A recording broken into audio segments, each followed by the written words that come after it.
പ്രശസ്ത മോട്ടിവേഷൻ സ്പീക്കറും എഴുത്തുകാരനുമായ ശിവഖേരയുടെ നിങ്ങൾക്കും വിജയിക്കാനാകുമെന്ന പുസ്തകത്തിൽ നിന്നുമുള്ള കഥ. വിദ്യാഭ്യാസം ലഭിച്ചതുകൊണ്ട് മാത്രം കാര്യങ്ങൾ ഗ്രഹിക്കാനുള്ള കഴിവ് ഉണ്ടാകണമെന്നില്ല.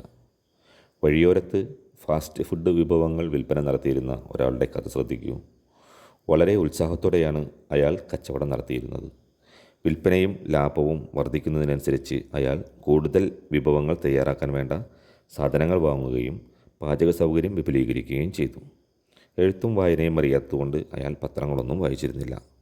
കേൾവിക്കുറവും കാഴ്ചക്കുറവും കാരണം അദ്ദേഹം റേഡിയോ പരിപാടികളോ ടെലിവിഷൻ പരിപാടികളോ ശ്രദ്ധിക്കാറുണ്ടായിരുന്നില്ല. ഈ അവസരത്തിൽ ഉന്നത വിദ്യാഭ്യാസം നേടിയ അയാളുടെ മകൻ വ്യാപാരത്തിൽ അയാളെ സഹായിക്കാനെത്തി.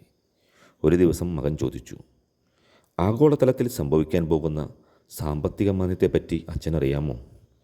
ഈ വിഷയത്തെക്കുറിച്ച് ഒന്നും അറിയില്ലെന്ന് പറഞ്ഞ അച്ഛന് മകൻ കാര്യങ്ങൾ വിശദീകരിച്ചു കൊടുത്തു. അന്തർദേശീയ സ്ഥിതി വളരെ മോശമാണ്.